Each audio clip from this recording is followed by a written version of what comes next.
എല്ലാ ഭക്തന്മാർക്കും എൻ്റെ നമസ്കാരം. നമ്മൾ ഈ ആധ്യാത്മിക പ്രഭാഷണം നടത്തുന്നത് ഭക്തന്മാർക്കാണ് പ്രത്യേകിച്ച് ആവശ്യമുള്ളതുകൊണ്ടാണ് അങ്ങനെ നടത്തുന്നത്. ഭക്തന്മാർക്കാണ് ഇത് വേണ്ടത്. അതുകൊണ്ടാണ് ഭക്തന്മാർക്ക് വേണ്ടിയുള്ള ഒരു ഒരു പ്രഭാഷണമാണിത്.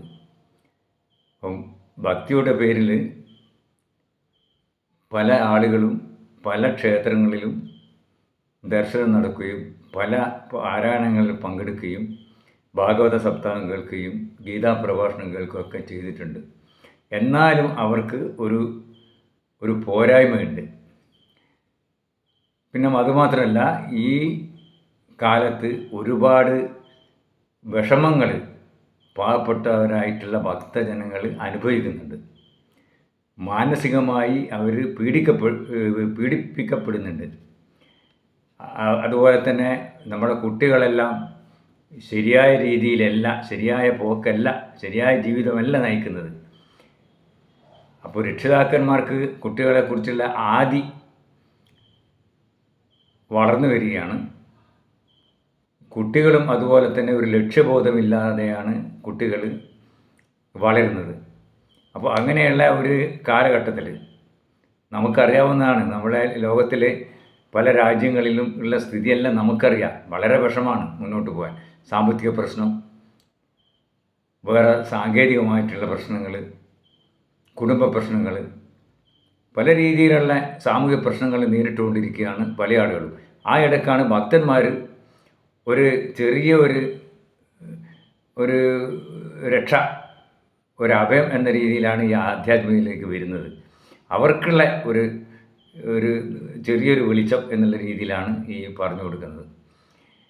കുട്ടികളെ രക്ഷിക്കുക എന്നുള്ളതാണ്. കുട്ടികളെ അതിഭയങ്കരമായിട്ടുള്ള രീതിയിലുള്ള ഈ ജീവിതമാണ് കുട്ടികൾക്ക് വരാൻ പോകുന്നത്. കാരണം ഏകദേശം പ്രത്യേകിച്ച് കലികാലമായതുകൊണ്ടാണ് നമ്മളെല്ലാവരും വളരെ വിഷമിച്ചിട്ടാണ് ജീവിക്കുന്നത്. പിന്നെ വലിയ വലിയ ആൾക്കാർക്ക് സന്തോഷത്തോടെ ജീവിക്കുന്ന വലിയ പണക്കാർ സന്തോഷമായിട്ട് ജീവിക്കുന്നുണ്ട്. അവർക്ക് വേണ്ടിയല്ല പറയുന്നത്, അവർക്ക് ആവശ്യമില്ലാത്തതുകൊണ്ടല്ല. ഇപ്പം ചില ആൾ പറയും രാത്രി പുലർച്ചക്ക് എന്തിനാണ് 3 മണിക്ക് എണീക്കുന്നത്, 4 മണിക്ക് എണീക്കുന്നത്. അങ്ങനെയുള്ള ആൾക്കാർക്ക്, ആവശ്യമില്ലാത്ത ആൾക്കാർക്ക് എണീക്കേണ്ട ആവശ്യമുണ്ട്. നിർബന്ധമുള്ള കാര്യമൊന്നുമല്ല. നമുക്ക് ആവശ്യമുണ്ടെങ്കിൽ അതിൻ്റെ സമയം വരുമ്പോൾ മാത്രം അങ്ങനെ ചെയ്താൽ മതി. അല്ലാത്ത ആൾ കേട്ടിട്ട് ആദ്യമേ ഇത് പഠിച്ചു വെക്കുക, കുറച്ച് ദിവസമെങ്കിലും അങ്ങനെ ശ്രമിച്ചു നോക്കുക. അപ്പോൾ അതിന് വേണ്ടിയിട്ടാണ് ഞാൻ ഇന്ന് വരുന്നത്. നമ്മളുടെ മനഃശുദ്ധി എങ്ങനെ ഉണ്ടാക്കാം അതാണ് പ്രാധാന്യം. ശരീരശുദ്ധി എങ്ങനെ ഉണ്ടാക്കാം, ഇത് രണ്ടുമാണ്. അപ്പോൾ ശരീരശുദ്ധി ഉണ്ടാക്കണമെങ്കിൽ നമുക്ക് നമ്മുടെ ആഹാര സാധനങ്ങൾ നമുക്ക് പരിശോധിക്കണം, ആഹാരക്രമങ്ങൾ തമ്മിൽ പരിശോധിക്കണം.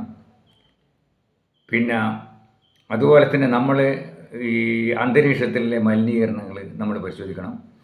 നമ്മളെ കൂട്ടുകൂടുന്ന ആളുകളുടെ സ്വഭാവത്തെക്കുറിച്ച് മനസ്സിലാക്കണം. ഒരുപാട് കാര്യങ്ങളുണ്ട്. ഇതെല്ലാം ആദ്യം ഉണ്ടാക്കുന്നതും രോഗമുണ്ടാക്കുന്നതാണ്.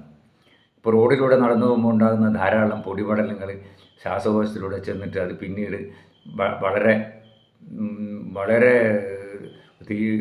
രോഗം ഉണ്ടാക്കാൻ സാധ്യത, വളരെ മോശമായ രോഗങ്ങൾ ഉണ്ടാക്കാൻ സാധ്യതയുണ്ട്. അപ്പോൾ അതിനുള്ള ഒരു മുൻകൂട്ടി ഒരു മുന്നറിയിപ്പ് കൊടുക്കുകയാണ് ഇവിടെ ചെയ്യുന്നത്. അല്ലാതെ ആരെയും നിർബന്ധിച്ചിട്ടോ അല്ലെങ്കിൽ വലിയ പൈസക്കാർ ഒക്കെ വേണ്ടിയിട്ടോ അല്ല. സന്തോഷമായി ജീവിക്കുന്ന ആൾക്ക് ഇതൊന്നും ആവശ്യമില്ല, ഒരു ഭക്തി ആവശ്യമില്ല, സന്തോഷം തന്നെയാണ് വേണ്ടത്. അവർക്ക് അതിൻ്റെ ആവശ്യമില്ല. ഇത് സാധാരണ ഭക്തജനങ്ങൾക്കുള്ളതാണ് ഈ പ്രശ്നങ്ങൾ. അതുകൊണ്ട് പിന്നെ ആർക്കെങ്കിലും ഒരു വിഷമം പോലെ ഉണ്ടെങ്കിൽ ഇത് ക്ഷമിക്കണം. കാരണം ഞാൻ എന്നും ചെറിയ ചെറിയ കാര്യങ്ങൾ പറയും, എങ്ങനെയാണ് ഭക്തിയിലേക്ക് വരേണ്ടത്, ഇനി ഭക്തന്മാർ എങ്ങനെയാണ് ജീവിക്കേണ്ട ക്രമങ്ങളെല്ലാം അടുത്ത ഇതുപോലെയുള്ള ഒരു എപ്പിസോഡിൽ പറയും. അപ്പോൾ എല്ലാവർക്കും ഞാൻ നന്ദി, നമസ്കാരം. ഇത് മറ്റുള്ളവർക്കും ഇത് സബ്സ്ക്രൈബ് ചെയ്ത് കൊടുക്കണം. കാരണം ഞാൻ പറയുന്ന കാര്യങ്ങൾ വളരെ ജീവിതത്തിൽ പകർത്തേണ്ടതാണ്. ആവശ്യമുള്ള ആൾക്ക്, ആവശ്യമില്ലാത്ത ആൾക്ക് ഇത് ഒന്നും ചെയ്യേണ്ട ആവശ്യമില്ല. അവർ ഇഷ്ടം പോലെ ചെയ്യാം. ഇത് പാവപ്പെട്ട ഭക്തന്മാർക്ക് വേണ്ടിയിട്ടാണെന്ന് ഞാൻ ആദ്യം പറഞ്ഞു. അതുകൊണ്ട് ഇനി അടുത്ത എപ്പിസോഡിൽ നല്ല ഒരു എപ്പിസോഡായിട്ട് ഇനിയും വരും. നന്ദി, നമസ്കാരം.